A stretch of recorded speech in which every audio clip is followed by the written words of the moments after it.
Good to see you all again. I hope it's been a good day. A lot of exciting stuff. Really grateful to be here with Satya, who really does not need any introduction. He is sort of the legend who is behind the great transformation of the greatest technology company of all time. Thank you, Mark. Thank you. Basically leading, pushing towards AI and cloud and all these important areas. And you've always been, from my perspective, a kind of friend and ally on the open source work that we've done. So I've really appreciated our partnership on this over time and the counsel that you've given me on how we should approach building out the Llama ecosystem and the infrastructure around that. So thank you for being here. No, we really absolutely. It's my pleasure, Mark. And I should say that, my earliest memory is meeting you when I was working on Bing in 2008 or 9 and so on, and getting this massive lecture from you on something that I was wrong about, which is even more embarrassing in retrospect. Yeah. No. I remember this. I'll always remember this. You said, the web needs people. You need to see people. I'll never forget that. Like the ability to actually have a profile page everywhere you go. And that's a memory I have. Well, I appreciate that you've forgiven me for that. Although the web does need people, so I guess at that level I was correct. But or maybe agents now. Yeah. Well, I think maybe both. Thank God. Yeah. But anyway, so you've said a number of times that this moment in technology around the growth of AI sort of reminds you of some of the important transformations in the past, from going to client-server and the beginning of the web and things like that. So I'm curious to unpack that. So for me, I grew up when sort of the client was being born. I joined Microsoft just after Windows 3, and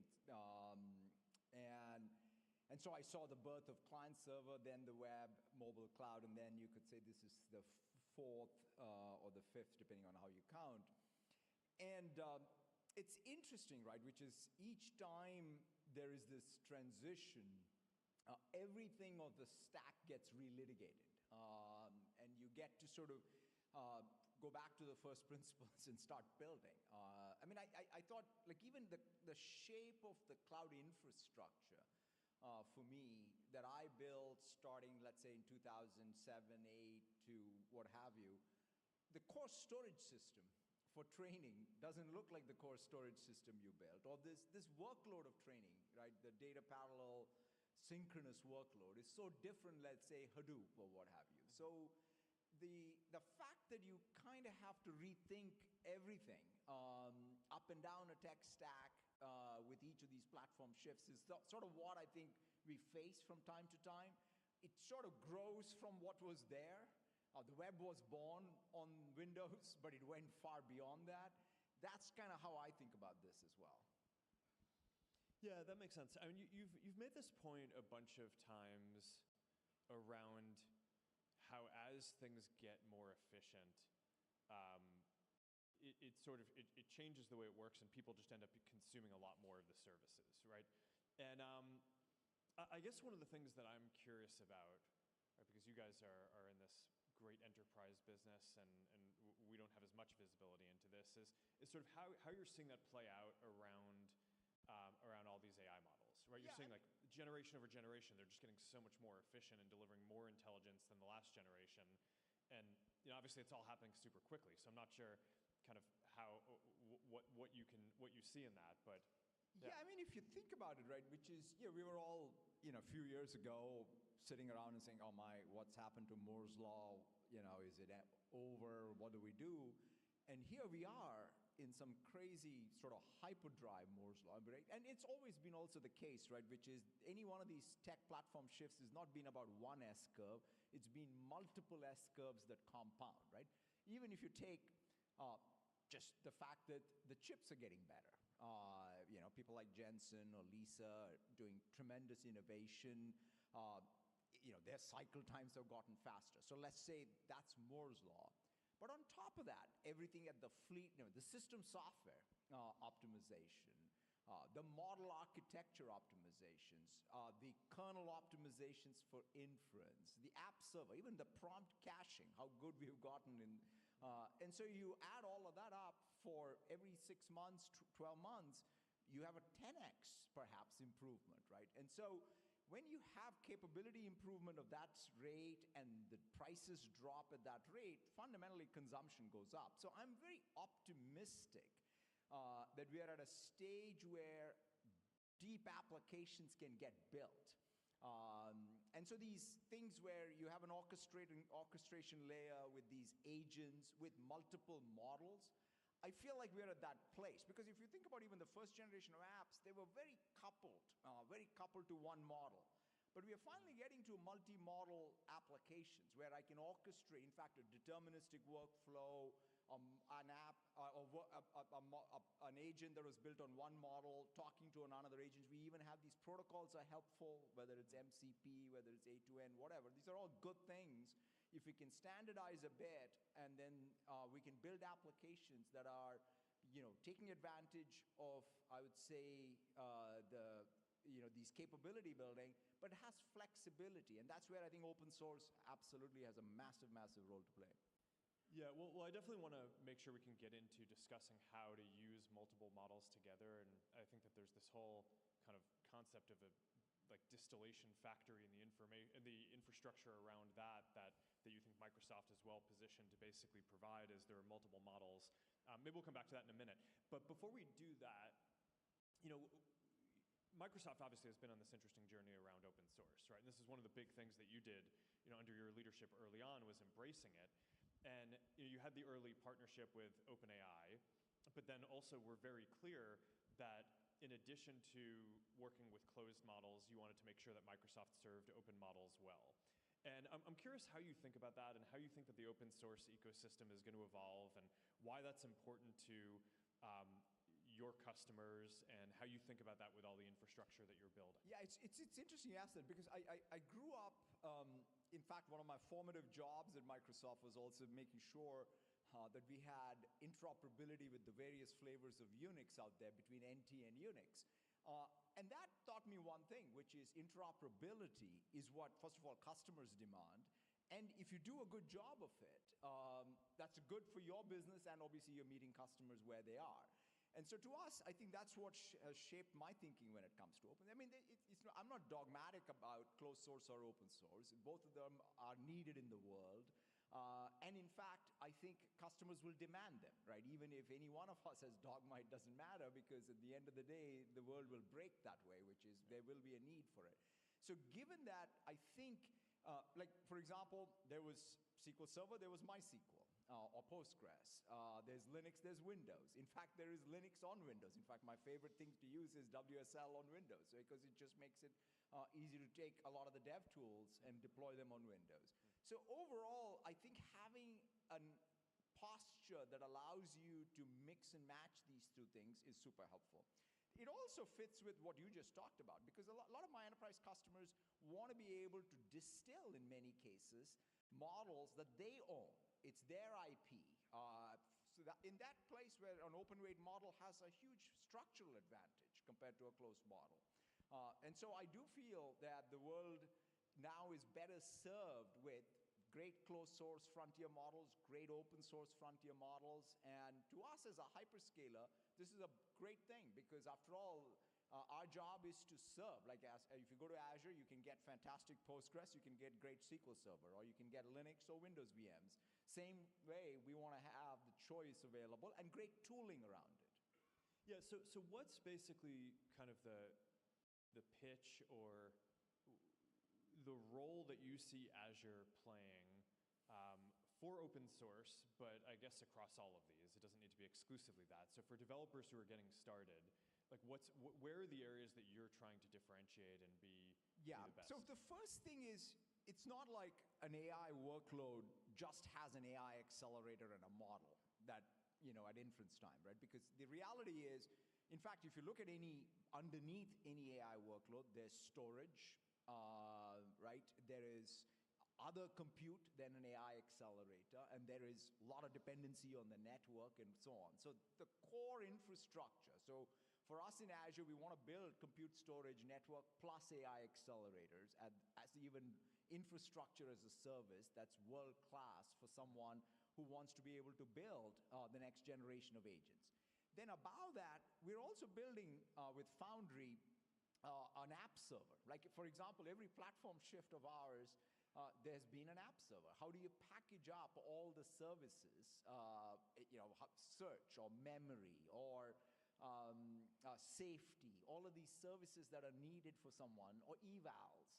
These are all things that every developer is trying to go do. So if you wrap them all in, frameworks for them, tools for that, that's, I think, the core. And then the other one is we're very focused on GitHub Copilot as the tooling as well. We're excited about sort of the progress that's making. So the combination of great tools, great app server, and great infrastructure for us is what I think is needed to accelerate application development. Yeah, so how, you mentioned agents and increasing productivity, and that's obviously a huge theme for the whole ecosystem and community. I'm curious, how are you seeing that play out inside Microsoft? And then also, how are you seeing that, what are some of the most interesting examples that you're seeing with developers? Yeah, I mean, I think the thing that obviously has been most helpful for us to see is what's happened with software development, right? I mean, there are a couple of things. If you look at even the evolution of GitHub Copilot, you started with code completions. Then you said, let's add chat. So that means you don't need to go to Reddit or Stack Overflow, and you could stay in the flow. So that is good. Then the agentic workflow, so you could just go assign a task. So those three things, if I look at even any one of us using it, you're using all three at all the time, right? So it's not like one substitutes the other. And now you have a proto-SWE agent even. And so you can literally go high-level prompt, or you can just get a PR assigned to a SWE agent. So all four of those and the productivity gains, the biggest lesson learned there, Mark, is you got to integrate all of that with your current repo and your current developer workflow, right? I mean, it's one thing to build a new greenfield app, but none of us get to work on complete greenfield all the time, right? So you are working in a large code base with a large sort of set of workflows. So you got to integrate the tool chain, and that's the systems work that I think any engineering team has to do, and that's when you see the productivity. The same applies, quite frankly, for the rest of knowledge work as well. So in our case, with Copilot deployment for knowledge work, if you take sales, like one of the things I always describe is let's say I'm getting ready for a customer meeting. The workflow of how I get ready for an enterprise customer meeting has not changed since 1992 when I joined Microsoft, right? Basically, someone will write a report that'll come in email or will be shared in a document, and I'll read it before, the night before. Now I just go to Researcher in Copilot, and I get the thing which is the combination of what's on the web, what's internal, and even in my CRM, all done in real time. Right, but that's a change, and there's no need for somebody to prepare anything just because it's all available on tap. Yeah. So it requires you to change work artifact, and workflow, and that's a lot of change. And it happens slowly at first, and then all of a sudden, right? I saw that with the PCs, right? I think about how the world did forecasting before email and Excel. Like interoffice, the faxes went around. Yeah, I guess you never lived that world.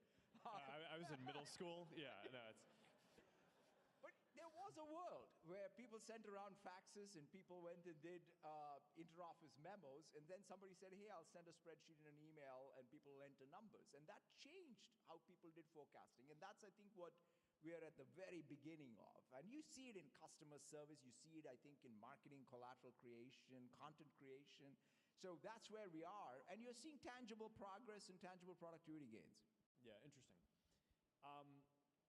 In terms of the coding and how it improves that, do you have a sense of how much of the code, like what % of the code that's being written inside Microsoft at this point is written by AI as opposed to by the engineers? Yeah, so there are two sort of things we're tracking. One is the accept rates itself, right? That is sort of whatever, 30, 40, it's going up monotonically. And it depends, like one of the big challenges we had for a long time is a lot of our code is still C++, C#, and C# is pretty good, but C++ it was not that great. Python is fantastic. So we've now gotten better at that. So as language support has increased, the code completions have gotten good. The place where the agentic code still, it's sort of nascent. For new greenfield, it's very, very high.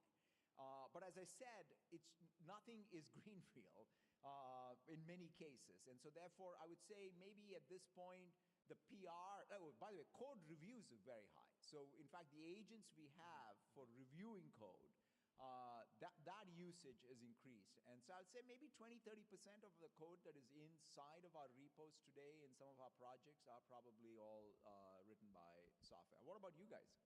I actually don't have the number off the top of my head, but I mean, it's, I think, I think a lot of the stats that people say are still effectively of this like autocomplete variety. Yeah. But we have a bunch of teams that are working on basically doing feed ranking experiments and ads ranking and like very contained domains where you can study the history of all of the changes that have been made and like and make a change. And that I think is kind of an interesting area for us to work in. But the big one that we're focused on is building an AI and a machine learning engineer to advance the Llama development itself, right? Because I mean, our bet is sort of that in the next year, probably, I don't know, maybe half the development is going to be done by AI as opposed to people, and then that will just kind of increase from there. So I was just curious if you were seeing something similar or different. I mean, to me, the SWE agent is the sort of the first attempt. So the question for us is, in the next year, can we get, let's take a kernel optimization, right? Will we get to sort of something like that happens? I think it's more likely. Whether it comes up with a novel model architecture change, probably not. So the question is, which task? Yeah, no, optimization, security improvements, that type of stuff, I think seems like it's pretty high opportunity. No, I mean, we're also trying to solve a different problem on it because, I mean, you guys serve like a lot of developers and engineers, that's like your core business.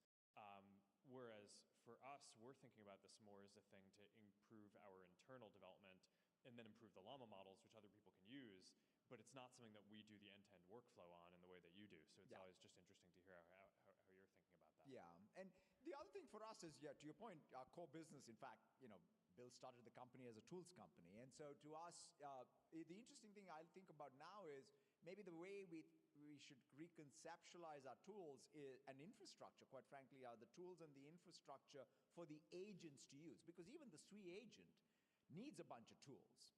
And what shape should they be? What should their infrastructure, what should their sandboxes be? So a lot of what we're going to do is essentially evolve even what does the GitHub repo construct even look for the SWE agent? Yeah, no, it's a very interesting concept. And I mean, I tend to think that like every engineer is effectively going to end up being more of like a tech lead in the future that has sort of their own little army of engineering agents that they work with. Yeah. But yeah. So with that all in mind, I mean, I guess I mean, there are a few directions to go in. I mean, I'm curious, like how, I mean, you mentioned your personal workflow for using AI. I'm curious how that's changed. I'm also kind of curious because you were talking about how Microsoft got started on this and the legacy there. But I mean, I guess there's always this question: if you were getting started as a developer today, building something, how would you think about which tools you'd be using? I think that one of the biggest sort of, I'll call it, I don't know, dreams, pursuits, questions that Bill sort of inculcated in all of us was, what's the difference between, he used to sort of talk about it more like, what's the difference between a document and an application and a website? Right now, if you use Meta AI, ChatGPT, Copilot, what have you, it's unclear to me what's the difference between a chat session and then I go to pages in our case, like literally even coming down, I was like reading up everything about Llama 4, all the models, like literally I was just doing a bunch of chat sessions, adding it to a document effectively in pages, persisting it. And then you can go give it. I mean, since you have code completion, you can go, make it an app or what have you.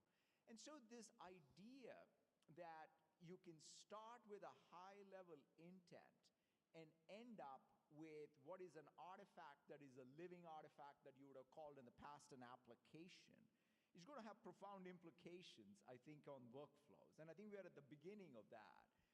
And that's what my dream is. So if I sort of say, as a builder of infrastructure and tools and as a user of it, these artificial category boundaries, not artificial, or these category boundaries that were created, mostly because of limitations of how our software worked, perhaps you transcend. In fact, the other thing we used to always think about is, why are Word, Excel, PowerPoint different? Why isn't it one thing? And we've tried multiple attempts of it. But now you can conceive of it, right? Which is you can start in Word and you can sort of visualize things like Excel and present it, and they can all be persisted as one data structure or what have you. And so to me, that malleability that was not as robust before is now there. Yeah, interesting, makes sense. So one of the things in our conversations over the years that has kind of stuck with me, I feel like you have a very kind of, I don't know, it's a very like reasonable way of looking at the way that technology trends unfold. And there's all this hype around AI, and I feel like you've been able to kind of see through that and make very rational investments at each step along the way. And one of the points that you've made is that, okay, there's all this hype, but like really at the end of the day, if this is going to lead to massive increases in productivity, that needs to be reflected in major increases in GDP.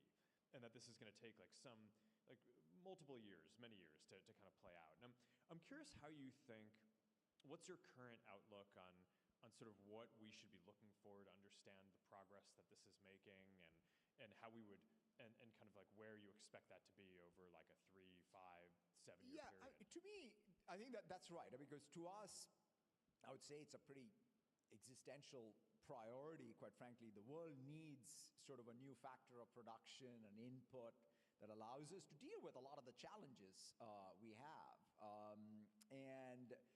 And the best way to think about it is, hey, what would it take, let's say, for the developed world to grow at 10%, right? Which may have been some of the peak numbers during, let's say, the Industrial Revolution or what have you. And for that to happen, then you have to sort of have productivity gains in every function, right? In healthcare, in retail, in broad knowledge work, in any industry. And for that to happen, I think AI has the promise, but you now have to sort of really have it deliver the real change in productivity. And that requires software and also management change, right? Because in some sense, people have to work with it differently.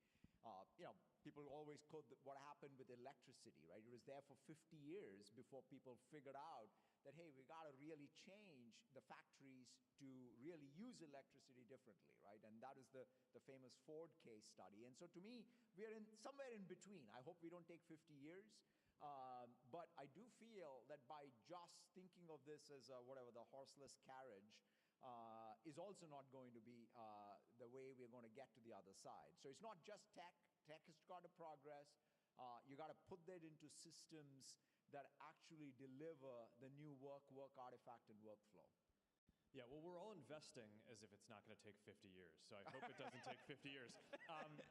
But all right, so we've kind of been, we're doing more of the technical questions up front and then getting to the big picture stuff, but I realized that we forgot to dive into the distillation factory thing and how you basically combine all the different, all of the different AI models that are getting built out for open source, and like what the infrastructure is that you think is going to be necessary to build that out. And I mean, this is something that you've talked about and I think have like a... Yeah, to me, I think that to me is, I think, one of the biggest roles of open source, right? Which is to be able to take, let's say, some of your, even inside of the Llama family, taking a large model, and then to be able to distill it into a smaller model that has even that same model shape, I think is a big use case. And so to be able to then build the tooling for it as a service, and make the barrier to that. Like, I mean, to your point, standing up some of these large models is a bunch of infrastructure. Not everybody needs to do it, but if you do it as a cloud and then put the tools around it and the outcomes of distilled model. In our case, let's just say there was, let's say for every tenant of Microsoft 365, if they could have a distilled task-specific model that they can create as an agent or a workflow that then can be invoked from within Copilot.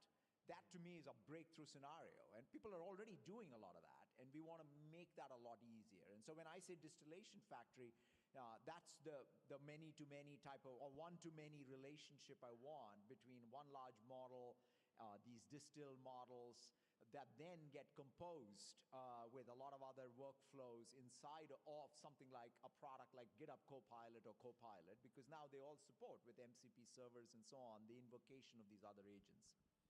Yeah, no, I've always been fascinated by this. I mean, I think that distillation is one of the most powerful parts of open source. And I think just because of our kind of respective parts of what we do here in terms of, we're training the initial Llama models, but we don't build out most of the developer infrastructure ourselves. I think having companies like yours that basically are going to build out this complex infrastructure, and we have models like the Behemoth one that we're working on, which I think it's really unclear how you would use it except to distill it into more reasonable forms. Yeah. So, I mean, even for us to use it ourselves, we had to build a bunch of infrastructure internally, even just to be able to post-train it. And there's no way we're going to run inference on it. And Maverick you said, is distilled all Yeah, a bunch of Maverick. I mean, the way that we basically got the performance on Maverick to be at the level it is, right? It's basically, it's multimodal, right? So it's leading multimodal. On the text performance, it's basically, up there with the other leading text models, but it's smaller, right? So I mean, DeepSeek is a bigger model than it, but on text, it's basically comparable. And then on images and kind of multimodal, it exists, and the others, don't. So, so that is, yeah, I mean, a lot of how we basically got that is, we have the pre-train of the Behemoth is done, and we're working on the post-training, but even just kind of getting it, I mean, the distillation, it's just it's magic. I mean, you basically can make it so that you can get 90% or 95% of the intelligence of something that is 20 times larger in a form factor that is so much cheaper and more efficient to use. So then the question is, okay, how do you make it so that that's available to people who are not as, who aren't able to build up their own infrastructure, aren't as technically sophisticated to go do that? Because right now, I think that there's a relatively small number of labs in the world that could do that kind of either distillation or even operate models at that scale. Yeah. And I think by the time that this vision that you have is built out and it's accessible for most developers around the world to be able to not only distill from a single model, but hopefully over time be able to mix and match and take different aspects of intelligence from different models where they're stronger, that just seems like one of the coolest things that I think is going to get built. Yeah, no, I think that's correct. And so therefore, a little bit about what's the, if you have multiple models you're distilling from, and then what's the evals around this distilled model that you can then qualify, I think that's where we can do a lot of our tooling work, our infrastructure work, reduce the barriers for people to be able to have that flexibility. And the good news here is it's sort of already started. People have, there's existence proof of all this. It's just a question of can you reduce the barrier to building all of it. And the other thing is the speed with which people can move. One of the challenges to date has been I do something with one model, I fine-tuned it, a new sample drops. I need to move fast to the new sample. So that's the other thing that we have got to get good at. Because you can't be saddled with what you did because the world is moving too fast. Yeah. Yeah, and also, I mean, developers just need things in different shapes. I mean, the Llama 4 shape of 17 billion parameters per expert was designed because the atomic unit that we have at Meta is an H100. Yep. Right, so we want to be able to run these things very efficiently on that. It's one of the things where, I mean, you look at some of the other models that have come out, some of the other open source models, it's like they're good intelligence, but sort of awkward to inference because of the scale, and maybe they're targeting different kinds of infrastructure. But we built this for kind of server production, but a lot of the open source community wants even smaller models. So to be able to build, the most popular Llama 3 model was the 8B. And we'll work on a smaller version. I talked about that earlier. The internal we refer to as Little Llama, but we'll see what we actually ship at as. But being able to basically take whatever intelligence you have from bigger models and distill them into whatever form factor you want to be able to run on your laptop, on your phone, on whatever the thing is, I think is just, I don't know. I mean, to me, this is one of the most important things. Yeah, and also I think you guys are obviously working on this, and I think that this is good to see, which is if we can get to these hybrid models, whether it's MOE dense plus thinking models that combine, and then you're able to get the latency that you want or the thinking time you want. and it's flexible. That, I think, is where we will all want to end up. Yeah. All right. Well, maybe a good note to end on is just, when you look at everything that's going on, I mean, I'm curious, what gives you like the most optimism, or what are you most excited about over the next period for what developers are going to be doing over the next few years? Yeah, I mean, look, I always take my inspiration from that Bob Dylan line, right? Which is either you're busy being born or you're busy dying. It's better to be busy being born. And especially at a time like this, I think what gives me optimism is, even with all the various constraints, it turns out software in this new form of AI is still the most malleable resource we have to use to go solve these hard problems. And so that's what gives me the optimism. And I also sort of say that's the call to action, I think, for the people in the room and for all of us, is to be able to sort of take the opportunity to lean into this, but then also build solutions. When I look at whether it's an IT backlog in a company or the unsolved problems in the real world, both of them need something new. And in order to work that, and that's where I think the greatest benefit of all of this tech is, and it'll only come down to developers in particular being able to go at it fearlessly. Awesome. All right. Well, thank you, Satya, and thank you all for coming out. This has been an exciting day, and I'm very excited about what we're all building.